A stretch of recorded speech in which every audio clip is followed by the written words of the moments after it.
మన ప్రభువును రక్షకుడైన యేసుక్రీస్తు నామంలో మీకు నా హృదయపూర్వకమైన వందనాలు.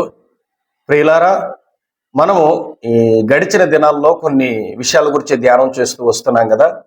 మారు మనస్సు అనేటువంటి ఒక విషయం గురించి, దేవుని రాజ్యంలోనికి చేర్చగలిగిన నిజమైన మారు మనస్సు ఏంటి, ఒక వ్యక్తి మారు మనస్సు పొందితే మనలో కనపడాల్సినటువంటి క్రియలు ఏంటి అనే విషయాల్ని మనం నేర్చుకుంటూ వస్తూ ఉన్నాం.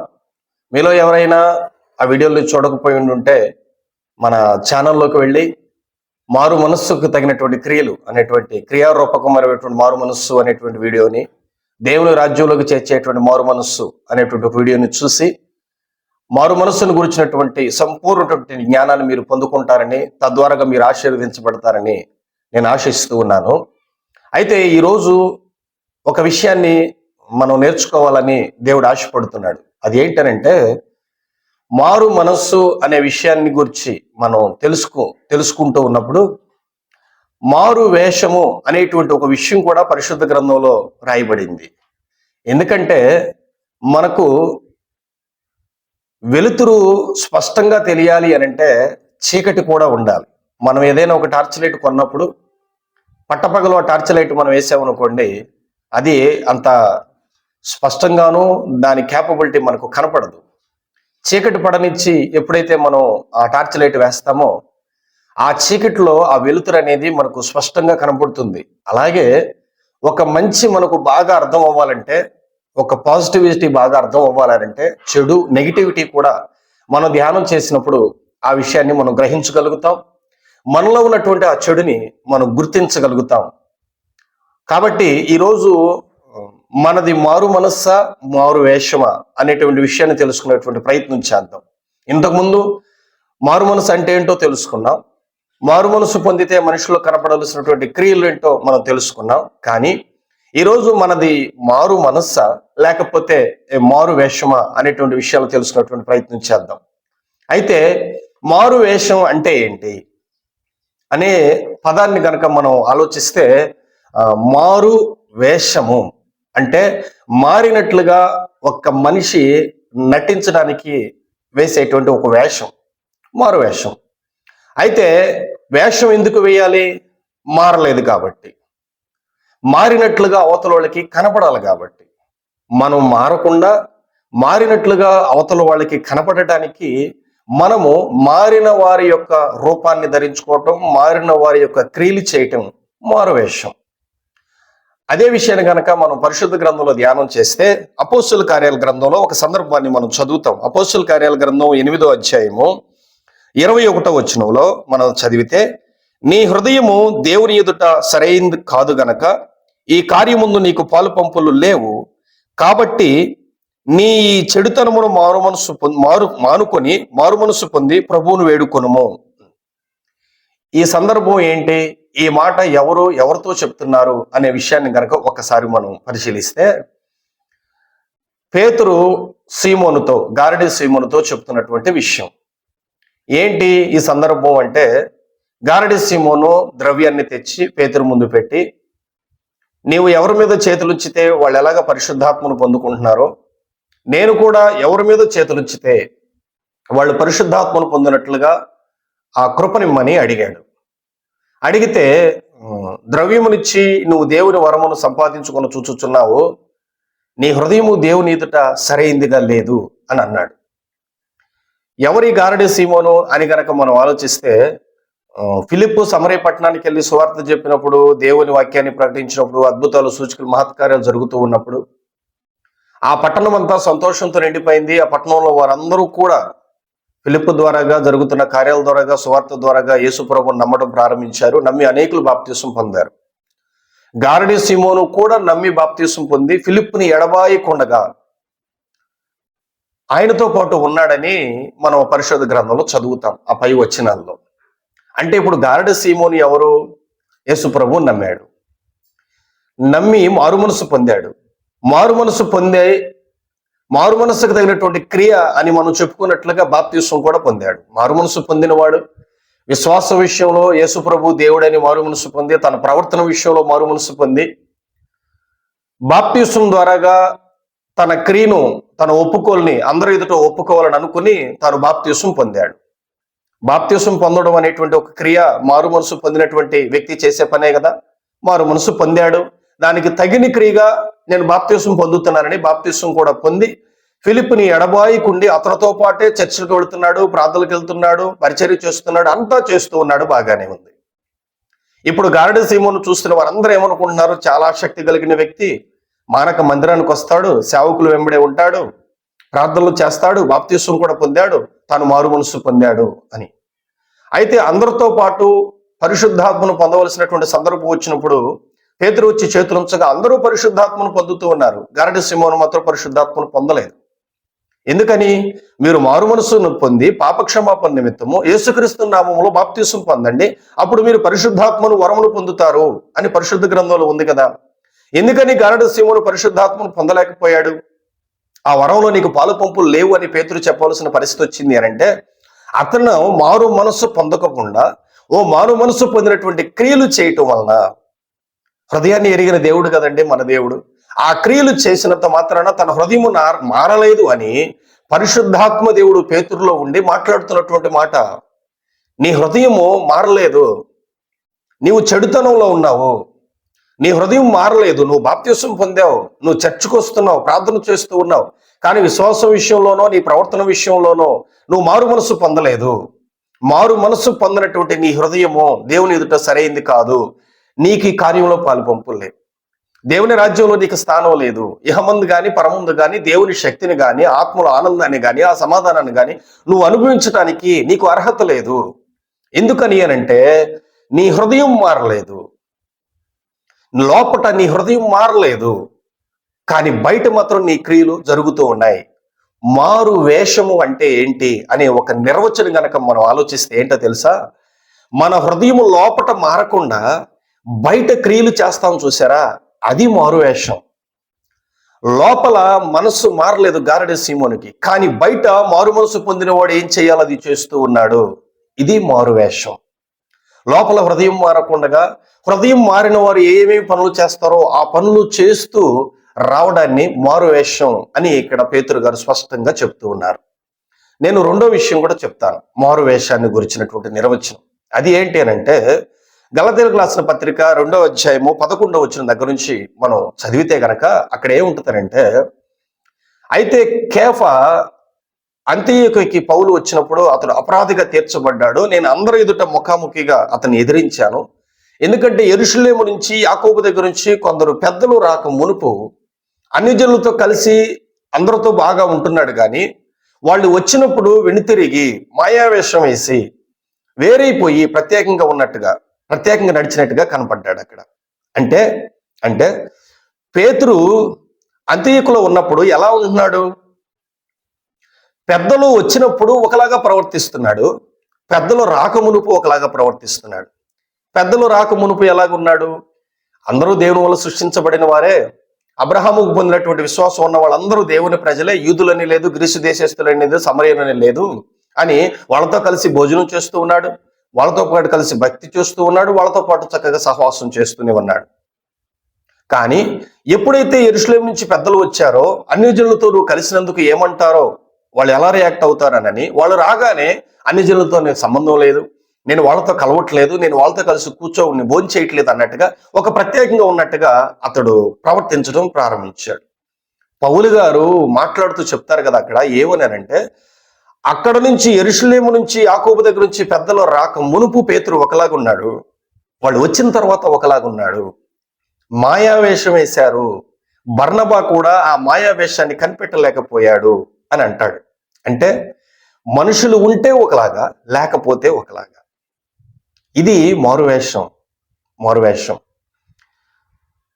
ప్రార్థన చేసే వ్యక్తులు విశ్వాసులతో మనం కలిసి ఉంటే మనం ఒకలాగా ఉంటాం, అన్య జనులతో ఉంటే ఒకలాగా ఉంటాం, మనతో పాటు ఎవరైనా మనుషులు ఉంటే ఒకలాగా ఉంటాం, ఎవరు లేకుండా ఒంటరిగా ఉంటే ఒకలాగా ఉంటాం, చర్చలో ఉంటే ఒకలాగా ఉంటాం, బయటికి వెళితే ఒకలాగా ఉంటాం. మనం చర్చకు వస్తే ఒకలాంటి వేషధారణ, బయటికి వెళ్తే ఒకలాంటి వేషధారణ. ఇది ఏంటి అని అంటే, మనం మనసు మారలేదు, కానీ మనుషుల మెప్పు కావాలి మనకి. దానికోసం ఏం చేస్తామంటే, మనుషులు ఉన్నప్పుడు ఒకలాగా ఉంటాం, లేనప్పుడు ఒకలాగా ఉంటాం, భక్తులు ఉంటే ఒకలాగా ఉంటాం, లేకపోతే ఒకలాగా ఉంటాం, సేవకులు ఉంటే ఒకలాగా ఉంటాం, లేకపోతే ఒకలాగా ఉంటాం, చర్చలో ఉంటే ఒకలాగా ఉంటాం, బయట ఉంటే ఒకలాగా ఉంటాం. మనుషులు ఉంటే ఒకలాగా, లేకపోతే ఒకలాగా, మన చుట్టూ ఉన్నవారిని బట్టి మనం ప్రవర్తించేటువంటి ప్రవర్తన ఉంది చూశారు, ఇది మారువేషం. రెండు రకాలైనటువంటి నిర్వచనాలు మనం గమనిస్తున్నాం కదండి. లోపల మారకుండా బయట క్రియలు మారిపోవటం మారువేషం. మనుషులు ఉంటే ఒకలాగా, లేకపోతే ఒకలాగా మనం ప్రవర్తించటం అనేది మారువేషం అని పరిశుద్ధ గ్రంథం చెప్తా ఉంది. ఇది మారువేషం. మారువేషం అంటే ఏంటి అని మీకు అర్థమైందని నేను అనుకుంటున్నాను. అయితే ఈ మారువేషము ఎటువంటి ఆశీర్వాదాన్ని తీసుకురాదా అని అంటే పరిశుద్ధ గ్రంథం ఏం చెప్తుంది? మార్పు చెందని నీ హృదయాన్ని బట్టి ఈ కార్యంలో నీకు పాలుపంపులు లేవు. ఎందుకంటే మీరు పరలోక రాజ్యం సమీపంగా ఉంది, మారు మనసు పొందండి అన్నప్పుడు ఇహమందు పరమందు దేవుని రాజ్యాన్ని నువ్వు అనుభవించగలగాలి, అందులో ప్రవేశించగలగాలి అని అంటే నువ్వు ఖచ్చితంగా మారు మనసు పొందాలి. అది పరిశుద్ధ గ్రంథంలో ఉన్నటువంటి కండిషన్, నియమం. నువ్వు మారు మనసు పొందకుండా మారు మనసు పొందిన వారికి వచ్చేటువంటి దీవెనలు నీకు ఇవ్వటం అయితే కుదరదు, మనం అనుభవించడం అయితే కుదరదు. ఆ విషయాన్ని మనం గమనించాలి. మారు వేషం గారడి సీమోన్ని ఏ ఆశీర్వాదం పొందలేకుండా చేసింది కదా, ఏ దీవెనలు పొందలేకపోయాడు కదా, గారడి సీమోనికి ఎటువంటి ఆశీర్వాదం దొరకలేదు కదా. సో మారు వేషం వేస్తే ఎటువంటి ఆశీర్వాదం దొరకదు. కాబట్టి ప్రభునందు అత్యంత ప్రియమైనటువంటి దేవుని ప్రజలారా, మనం అందరం గమనించవలసిన విషయం ఏంటంటే, మీరు హృదయాలను మార్చుకుని ఆ క్రియలు చేస్తున్నటువంటి దేవుని బిడ్డలుగా మీరు ఉన్నారా? ఎప్పుడు ఒకలాగే ఉండేటువంటి వ్యక్తులుగా ఉన్నారా? లేకపోతే ఒక చోట ఒకలాగా, ఒకరుంటే ఒకలాగా, ఒక ప్రాంతంలో ఒకలాగా, మరొక ప్రాంతంలో ఒకలాగా ఉండేటువంటి వ్యక్తులుగా ఉన్నారా? మిమ్మల్ని మీరు పరిశీలించుకోండి. మీది మారు మనస్సా, మీది మారు వేషమా అనేది మీకు అర్థం అవుతుంది. మీది మారు మనస్సు అయితే దేవుడికి స్తోత్రం, మీరు దేవుని రాజ్యాన్ని ఖచ్చితంగా అనుభవిస్తారు. మీది మారు వేషము అయితే గారడి సీమోను వలె మీరు దేవుని ఎదుట నిలబడినప్పుడు గద్దించబడతారు, ఉమ్మివేయబడతారు, అవమానించబడతారు. ఆ సమయాన మీరు వెలివేయబడినటువంటి స్థితిలోకి వెళ్ళిపోతారు. కాబట్టి మారు మనసు పొందడం మంచిది. మారు వేషం మనుషుల ఎదుటే పనికొస్తుంది, దేవుని ఎదుట పనికిరాదు అనే విషయాన్ని మనం గమనించాలి. అయితే మారు మనస్సు పొందకుండా మారు వేషం వేయటానికి ఉన్నటువంటి కారణాలు ఏంటి అనే గనక మనం ఆలోచిస్తే తిమోతికి రాసినటువంటి మొదటి పత్రిక 6వ అధ్యాయము 5, 6 వచనాలు గనక మనం ధ్యానం చేస్తేనండి, అక్కడ ఇలా రాసి ఉంటుంది: చెడిపోయిన మనస్సు కలిగి సత్యహీనులై దైవభక్తి లాభసాధకమునకు మన మనుషుల వ్యర్థ వివాదములు కలుగుచున్నవి, సంతుష్టి సహితమైన దైవభక్తి గొప్ప లాభ సాధనమై ఉన్నది అంటాడు. ఇక్కడ ఏమంటే, చెడిపోయిన మనస్సు కలిగి సత్యహీనులై దైవభక్తి లాభ సాధనమనుకును మనుషుల వలన వ్యర్థ వివాదములు కలుగుచున్నవి అన్నాడు. ఇది ఏ మనస్సు అండి? చెడిపోయిన మనస్సు. ఏ మనస్సు దేవుని సన్నిధిలో ఆశీర్వాదానికి మూలమవుతుంది? మారు మనస్సు. కానీ ఇది ఏ మనస్సు అంటే చెడిపోయిన మనస్సు. ఎందుకు చెడిపోయింది అంటే సత్యహీనులై, అంటే సత్యము తెలియక మనస్సును చెడగొట్టుకుని దైవభక్తిని ఏమనుకుంటున్నారంటే లాభ సాధనము. అంటే ఇప్పుడు దేవునికి మనం చేసేటువంటి భక్తి అనేది దేనికి సంబంధించింది? ఒక లాభం సంపాదించుకునేటువంటి ఒక వ్యాపకము, లాభాన్ని తెచ్చేటువంటి ఒక సాధనము దైవభక్తి. దైవభక్తిని దేనికి చేస్తున్నామంటే లాభ సాధకంగా చేసేటువంటి చెడిపోయినటువంటి మనస్సు కలిగిన వాళ్ళు ఇటువంటి మారు వేషం వేస్తారు. ఎందుకంటే పరలోక రాజ్యం కావాలనుకుంటే ఖచ్చితంగా మారు మనసు పొందాల్సిందే. కానీ వీళ్ళకి పరలోక రాజ్యం కాదు కదా, వీళ్ళకి ఒక లాభ సాధకం దైవభక్తి అంటే. దేవుల్లో ఉన్నటువంటి వాటిని సంపాదించుకోవటానికి వాళ్ళకి ఇష్టం, వాటిని సంపాదించుకోవాలి. కానీ వీళ్ళకి మారు మనసు పొందడం ఇష్టం లేదు, వాళ్ళకు మార్చుకోవటం వాళ్ళకి ఇష్టం లేదు. కానీ దేవుల్లో ఉన్నటువంటి ఆశీర్వాదాలు కావాలి. దైవభక్తిని లాభ సాధకంగా అనుకున్నటువంటి మనుషులు, చెడిపోయినటువంటి మనస్సు కలిగినటువంటి మనుషులు ఏం చేస్తారంటే మారు వేషం వేసుకుని దేవుడి దగ్గరకు వచ్చి దేవునిలో ఉన్నటువంటి వాటిని అనుభవించడానికి, వాటిని పొందుకోవటానికి ప్రయత్నం చేస్తారు. ఇది చెడిపోయిన మనస్సు. అందుకని యేసు ప్రభువు కూడా అంటాడు, బోధకుడా నువ్వు ఎక్కడికి వెళ్ళావు? కనపడకుండా వెళ్ళిపోయేసరికి మేము కంగారు పడ్డాం, మిమ్మల్ని వెతుకుంటే ఇక్కడికి వచ్చాము అని అన్నారు శిష్యులు యేసు ప్రభు దగ్గరికి వెళ్ళి. యేసు ప్రభు అంటాడు కదా, మీరు సూచనలు చూచుట వలన కాదు కానీ రొట్టెలు తిని తృప్తి పొందుట వలనే మీరు నన్ను వెతుకుచూ ఉన్నారు. ఈ క్షయమైపోయిన ఆహారం కోసం నన్ను వెతకవసరం లేదు, కానీ అక్షయమైనటువంటి ఆహారం కోసం వెతకండి. దానికోసం నేను ముద్రించబడ్డాను, దానికోసం మనిషి కుమారుడు ముద్ర వేయబడ్డాడు అని యోహాను సువార్తలో మనం చదువుతాం కదండి. వాళ్ళందరూ యేసుప్రభుని వెతుక్కుంటూ వెళ్ళారు. యేసుప్రభు దేవుడు అంటూ వెళ్ళారు. యేసుప్రభు ఎక్కడికి వెళితే అక్కడికి వెళ్ళారు. యేసుప్రభు కనపడకపోతే కంగారు పడిపోతున్నారు. యేసుప్రభు దగ్గరికి వెళ్ళిపోయి యేసుప్రభుతో ప్రార్థనలు చేస్తున్నారు, మాట్లాడుతూ ఉన్నారు. కానీ యేసుప్రభువుకి హృదయాంతరంగంలో తెలుసు కదండి. అందుకని వాళ్ళతో అంటాడు, మీరు రొట్టెలు తిని తృప్తి పొందుట వలనే నన్ను వెంబడిస్తూ ఉన్నారు, కానీ ఈ క్షయమైపోయేటువంటి ఆహారం కోసం, క్షయమైపోయినటువంటి దేహం కోసం, క్షయమైపోయేటువంటి లోకం కోసమే కానీ అక్షయమైనటువంటి ఆహారం కోసం మీరు నా దగ్గరికి రావట్లేదు, అక్షయతను పొందుకోవడానికి మీరు నా దగ్గరికి రావట్లేదు అన్నాడు. మారువేషం ఎందుకు వేశారు? చెడిపోయిన మనస్సు కలిగి. దేనికోసం? దైవభక్తి ఒక లాభ సాధకం. శరీరానికి అవసరమైనటువంటి తెచ్చిపెడుతుంది ఈ దైవభక్తి. ఈ లోకంలో మనకు అవసరమైన వాటిని తెచ్చిపెడుతుంది ఈ దైవభక్తి అనుకుని దైవభక్తి ఒక లాభ సాధకంగా మార్చుకుని చెడిపోయినటువంటి మనస్సు కలిగిన వారు దేవుడి దగ్గరికి వచ్చేటువంటి పరిస్థితులు ఇవి. మనం ఇందాక హృదయం మారకుండానే క్రియలు చేశాడు, బాప్తిస్మం పొందాడు అని చెప్పినటువంటి గారడ సీమోన్ యొక్క సందర్భాన్ని కూడా మనం గమనిస్తే, గారడ సీమోన్ ఏం చేశాడు? సమరయ పట్టణానికి ఫిలిప్పి వెళ్ళి వాక్యాన్ని బోధించాడు. సూచక్రియలు మహత్కార్యాలు అక్కడ జరిగాయి, విడుదల జరిగాయి, స్వస్థతలు జరిగాయి, అద్భుతమైనటువంటి కార్యాలు జరిగాయి. అందరూ దేవుణ్ణి నమ్మారు. గారడ సీమోను కూడా నమ్మి బాప్తిస్మం పొంది అద్భుతాలను సూచక్రియలు జరుగుట చూచి విభ్రాంతి పొందాను.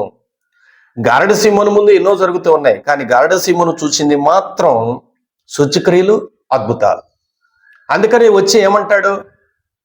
నాకు ఎవరి మీద చేతులుంచితే వారు పరిశుద్ధాత్మను పొందుకునేటట్లుగా ఆ వరం నాకు ఇవ్వు. ఏం చేస్తావు? ఇంతకుముందు అద్భుతాలు చేసి, గారడీలు చేసి జనాల దగ్గర డబ్బులు సంపాదించుకున్నా నేను, ఇప్పుడు ఆ వరం నాకు ఇస్తే ఆ వరం ద్వారా వెళ్ళి అందరికీ పరిశుద్ధాత్మను అమ్మకానికి పెడతాను, అభిషేకం ఇస్తాను నేను. నా అభిషేకానికి ఒక్కొక్క మనిషికి ఇంత, లేకపోతే ఫ్యామిలీ ప్యాకేజ్ పెడతాడు. దేనికోసం? గారడ సీమోను ఈ మారు వేషం వేసుకున్నది దేనికోసం? బాప్తిస్మం పొందింది దేనికోసం? మారు మనసు పొందిన వాడు చేసేటువంటి పనులు చేస్తుంది దేనికోసం? ధనం కోసం. అభిషేకాన్ని పొందుకుని అందరి మీద చేతులుంచి అందరికి అభిషేకాన్ని ఇచ్చి దాన్ని సొమ్ము చేసుకోవాలని గారడ సీమోను దేవుడి దగ్గరకు వచ్చాడు. దేవుని రాజ్యం కోసం వచ్చిన వాడు కాదు కాబట్టి మారు మనసు పొందల, దేవుల్లో ఉన్న వాటిని పొందుకుంటాకు వచ్చాడు కాబట్టి మారు వేషం వేసుకుని దేవుడి దగ్గరకు వచ్చి ఆ మారు వేషం ద్వారా దేవుళ్ళ నుండి ఆశీర్వాదాలు పొందుకోవటానికి ప్రయత్నం చేశాడు. కార్యాలేమో క్రియలేమో చూడవచ్చునేమో కానీ దేవుని అభిషేకాన్ని మాత్రం పొందుకోలేకపోయాడు. ఎందుకంటే మారు మనసు పొంది బాప్తిస్మం పొందిన వారికి మాత్రమే అనుగ్రహించబడింది పరిశుద్ధాత్మ అభిషేకం. దేవుని రాజ్యం అందరికీ రాదండి, అది మారు మనసు పొందిన వారు మాత్రమే అనుభవించగలుగుతారు. హృదయం మారకుండగా క్రియలు చేసి మారు వేషం వేసుకున్నాడు. చెడిపోయినటువంటి మనస్సు కలిగి సత్యహీనుడే యేసుప్రభుని ఎందుకు రమ్మాలా, ఎవరికి ఆ అభిషేకం అనుగ్రహించబడుతుందో తెలియక దైవభక్తి ఒక లాభ సాధకం అనుకుని దేవుల్లో ఉన్న వాటిని ఆశపడి దేవుల్లో ఉన్న వాటిని అనుభవించడానికి మాత్రమే దేవుడి దగ్గరకు వచ్చి మారు వేషం వేశాడు. అర్థమైంది కదండి? మారు వేషం వేయటానికి కారణం ఏంటంటే చెడిపోయిన మనస్సు. దైవభక్తి ఒక లాభ సాధకం, దేవుడు నమ్ముకుంటే అవి దొరుకుతాయి, ఇవి దొరుకుతాయి, పెళ్ళిళ్ళు జరుగుతాయి, లేకపోతే ధనాలు వస్తాయి, ఇవి వస్తాయి, అవి వస్తాయి. వీటి కోసం ధనాపేక్షతో, లాభాపేక్షతో, ఈ లోకంలో ఉన్న వాటిని సంపాదించుకోవటానికి లాభాపేక్షతో చెడిపోయిన మనస్సు కలిగిన మనిషి ఏం చేస్తాడంటే వేషం వేయటానికి ప్రయత్నం చేస్తాడు. మారు వేషానికి వెనుకున్నటువంటి కారణం చెడిపోయిన మనస్సు అని మనం అక్కడ చదువుతాం. సో ఈ రోజున ఈ వాక్యం వింటున్నటువంటి మీరు ఎలా ఉన్నారు? మిమ్మల్ని పరిశీలించుకోండి. మీరు రొట్టెలు తిని తృప్తి పొందుట వలన వెంబడించినటువంటి ఆ శిష్యుల్లాగా మీరు ఉన్నారా? లేదు, పరలోక రాజ్యం కోసం యేసుప్రభువును వెంబడించేవారుగా ఉన్నారా? మీరు ఈ లోకంలో ఉన్న వాటిని క్రీస్తులో సంపాదించుకోవటానికి దేవుడి దగ్గరకు వచ్చి దేవుణ్ణి నమ్ముకున్నట్టుగా బాప్తిస్మాలు పొంది, ఆ బాప్తిస్మం పొందింది మనము దేవుని రాజ్యం కోసం అనుకుంటున్నాం, కానీ మనం ఆ బాప్తిస్మం పొందింది మారు మనసుకు తగిన క్రియగా చేసింది దేవుని రాజ్యం కోసం చేసామా, ఈ లోకంలో ఉన్న వాటి కోసం చేసామా అనేది ఒకసారి పరిశీలించుకుందాం. మీది చెడిపోయిన మనస్సా, ఎటువంటి మనస్సో ఒకసారి పరిశీలన చేసుకుందాం. ఈ దైవభక్తి లాభ సాధకంగా అనుకునేటువంటి మనస్సు చెడిపోయిన మనస్సు, సత్యం తెలియని మనస్సు, అది దేవుని ఎదుట గద్దించబడేటువంటి మనస్సు అని దేవుని వాక్యం చెప్తుంది. కాబట్టి ఇటువంటి చెడిపోయిన మనస్సుని మీలోంచి పరిశుద్ధాత్మ దేవుడు దూరపరిచి పరిపూర్ణటువంటి మారు మనస్సును మీకు కలుగు చేయనుగాక. రెండో విషయం కూడా నేను మీకు చెప్తాను. అదేంటంటే సమూయేలు గ్రంథం, మొదటి సమూయేలు గ్రంథం 28వ అధ్యాయము 5వ వచనాన్ని కనుక మనం చదివితే అక్కడ ఇలా రాసి ఉంటుంది. ఏమనంటే, సౌలు ఫిలిష్తీయుల దండును చూచి మనస్సునందు భయకంపమునుంది యెహోవా యొద్ద విచారణ చేయగా, యెహోవా స్వప్నము ద్వారానైనను ఉరీము ద్వారానైనను ప్రవక్తల ద్వారానైనను ఏమీయూ సెలవీయకుండెను. సౌలు శత్రువులు చూచి మనస్సునందు భయకంపమునుంది దేవుడి దగ్గరికి విచారణ చేయడానికి వెళ్ళాడు. అంతకుముందు ఎప్పుడు విచారణ చేసే వ్యక్తి కాదు ఇతను, ప్రార్థన చేసే వ్యక్తి కాదు ఇతను, చర్చలకు వెళ్ళే అలవాటు లేదు ఇతనికి, దేవుని భక్తి చేసే అలవాటు లేదు ఇతనికి. కానీ సడన్ గా ఎందుకు భక్తి పుట్టుకొచ్చింది, ప్రార్థన చేయటం ప్రారంభిస్తున్నాడు, దేవుడి దగ్గరికి వెళ్ళి ప్రార్థన చేస్తున్నాడు, దేవుడి దగ్గర విచారణ చేస్తున్నాడు. దేనికి? భయం. భయపడే మనస్సు ప్రార్థన చేస్తుంది. వాస్తవానికి ఎవరు ప్రార్థన చేస్తారు? దేవుడి యేసుప్రభు నిజమైన దేవుడని విశ్వాస విషయంలో మారుమనసు పొందిన వాళ్ళు, యేసుప్రభు దేవుడని మారుమనసు పొందిన వాళ్ళు, యేసుప్రభుని దేవుడికి అంగీకరించిన వారు యేసుప్రభు దగ్గరికి వెళ్ళి ప్రార్థన చేస్తారు. కానీ సౌలు ఇంతకాలం ఆ పనులు చేయలేదు. ఎప్పుడైతే తమ కళ్ళ ఎదుట శత్రువులు కనపడ్డారో, ఆ శత్రువులు ఏం చేస్తారో అన్న భయం, ఈ శత్రువుల ద్వారా నాకేమవుతుందన్న భయం, ఏ సమస్యలో నేను పడిపోతానేమో అన్న భయం, ఈ భయం నుంచి నన్ను ఎవరు విడిపించగలుగుతారు అనే ఆలోచన వచ్చినప్పుడు దేవుడి దగ్గరికి వెళ్దాం, ఆ దేవుడి దగ్గరికి వెళ్తే ఈ భయం నుంచి విడిపించబడతాం. ఇప్పుడు సౌలు చేసేటువంటి పనులు మారుమనసు పొంది దేవుడు నమ్ముకున్న వాళ్ళు చేసేటువంటి పనులు. కానీ మారుమనసు పొంది చేస్తున్నాడా?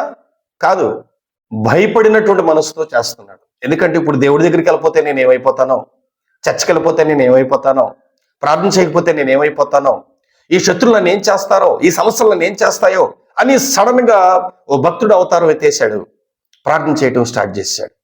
కానీ పరిశుద్ధ గ్రంథం అంటే దేవుడు మాట్లాడలేదు అతనితోటి, సౌలుతోటి దేవుడు మాట్లాడడం లేదు, సమాధానం ఇవ్వడం లేదు. ఎందుకని?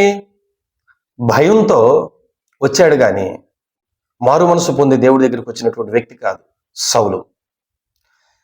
ఎందుకంటే ఈ లోకంలో ఉన్నటువంటి పరిస్థితులు కొన్నిసార్లు మనల్ని భయపెడుతూ ఉంటాయి.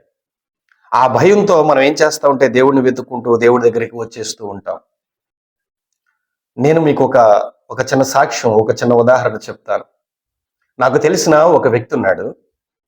నేను సేవ ప్రారంభంగా ఉన్నటువంటి దినాల్లో అతనికి ఏదో చేతబడి శక్తుల వలన చీకటి ఆవరించింది.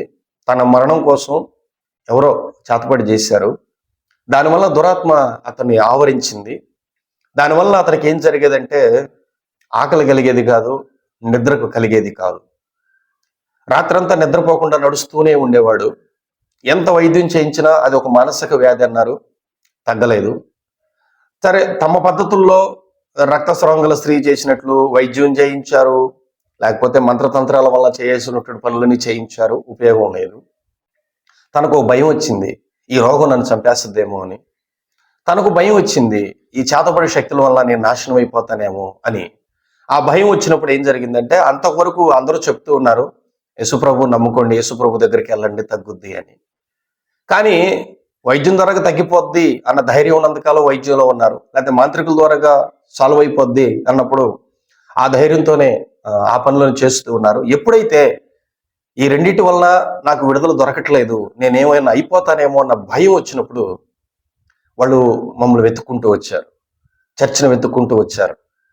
యేసుప్రభువుని నమ్ముకోండి, యేసుప్రభు విడిపిస్తాడు, విడుదల కలుగు చేస్తాడు అని నా జీవితంలో జరిగినటువంటి సాక్ష్యాన్ని చెప్పి, యేసుప్రభుని గురించి చెప్పి, సువార్త చెప్పి, చర్చికి రండి, మీరు తప్పుగా అనుకోవాల్సిన అవసరం లేదు, యేసుప్రభు నిజమైన దేవుడు అని ఆయనకి చెప్పినప్పుడు, ఏ దేవుడైతేనేమి ఆయన దేవుడు, మా జీవితంలో మేలు జరగాలి, అందుకోసం మేము యేసుప్రభుని నమ్ముతాము, మానకుండా చర్చిలకు వస్తాము అని మానకుండా చర్చిలకు వచ్చారు. ఉపవాస ప్రార్థనలకు వచ్చారు, ఆదివారం ఆరాధనలకు వచ్చారు, సేవకుల ఇంటికి తీసుకెళ్లి ప్రార్థన చేయించుకున్నారు, సేవకుల దగ్గరకు వచ్చి ప్రార్థన చేయించుకున్నారు. అంతా బాగుంది. ఒకానొక సమయంలో దేవుడు అతన్ని దర్శించాడు. పరిపూర్ణటువంటి విడుదల దొరికింది, పరిపూర్ణటువంటి స్వస్థత దొరికింది, పరిపూర్ణటువంటి ఆరోగ్యం దొరికిన తర్వాత ఇప్పుడు చర్చికి రావడం లేదు, ఇప్పుడు ప్రార్థనకు రావడం లేదు. వెతుక్కుంటూ వాళ్ళ ఇళ్ళకి వెళ్తే, ప్రార్థన చేయడానికి వెళ్తే, మీరు ఎందుకు పిలిచారు అతన్ని? అతనికి పట్టిన పిచ్చ మీరు పట్టించుకోవద్దు అని అన్నాడు అతను. మరి ఒకప్పుడు యేసుప్రభు దేవుడు అన్నాడు, అదే భక్తి అన్నాడు, చర్చకు వచ్చాడు, ప్రార్థన చేశాడు. మరి ఈ రోజున అదే వ్యక్తి ఎందుకు ఇలాగ మారిపోయాడు అని అంటే, ఒకప్పుడు భయపడిన మనస్సు తనను చర్చకి తీసుకొచ్చింది, మోకాళ్ళు వేసేటట్టు చేసింది, ప్రార్థన చేసేటట్టు చేసింది, ఈ బాప్తీసం తీసేసినట్టుగా చేసింది. భయం పోయింది, ఇప్పుడు చర్చికి రాడు, ప్రార్థన చేయడు, యేసుప్రభు దేవుడు అని అనడు. మరి ఒకప్పుడు అతను చూసిన వాళ్ళందరూ ఏమనుకుంటారు? అతడు మారు మనసు పొందేశాడు, దేవుడు నమ్మేసుకున్నాడు, చర్చిలకు వెళ్ళిపోతున్నాడు, అతను క్రైస్తవుడు అయిపోయాడు, ప్రార్థనోడు అయిపోయాడు అని అనుకుని ఉంటారు కదా. కానీ అతని మారు మనసు ఎంతకాలం? ఈ లోకంలో తనకు భయపడేటువంటి పరిస్థితులు ఉన్నంత కాలమే. భయపడిన మనస్సు దేవునిలో ఉన్నటువంటి దేవునిలో ఉన్నటువంటి క్షేమాన్ని చూడడానికి, ఈ లోకంలో ఉన్నటువంటి భయాన్ని తప్పించుకోవటానికి దేవుడి దగ్గరకు వచ్చేస్తుంది, దేవుడి దగ్గర వేషం వేస్తుంది. చెడిపోయిన మనస్సు దేవునిలో ఉన్న వాటిని ఆశించి వేషం వేస్తే, భయపడిన మనస్సు ఈ లోకంలో ఉన్నటువంటి శ్రమలు తప్పించుకోవటానికి వేషం వేస్తుంది. మరి ఈ వాక్యం వింటున్నటువంటి మనలో ఎవరైనా ఈ లోకంలో ఉన్నటువంటి పరిస్థితులు భయాన్ని కలుగు చేస్తే, ఆ భయాన్ని నుంచి విడిపించుకోవటానికి దేవుడి దగ్గరికి వెళ్తే ఈ భయం నుంచి తప్పించబడ్డానికని ఒకవేళ దేవుళ్ళలోకి వచ్చి నువ్వు బాప్తీసాలు పొందుకు ప్రార్థనలు చేస్తూ ఉన్నావేమో, ఒకసారి మనల్ని మనం పరిశీలించుకుందాం. చాలా మందిని ఈ సేవ జీవితంలో గమనిస్తూ ఉంటామండి. వాళ్ళకి ఈ లోకంలో ఏదైనా బాధ వస్తే చర్చలు కనపడతారు, ఏ బాధ లేకపోతే చర్చలు కనపడరు. వాళ్ళు చర్చకి రావాలంటే ఏదో ఒక కష్టం వాళ్ళకి రావాలి. ఎందుకని అంటే వాళ్ళు ఆ భయాన్ని బట్టే చర్చకు వస్తున్నారు, ఆ భయాల నుంచి విడిపించబడ్డానికి చర్చకు వస్తున్నారు.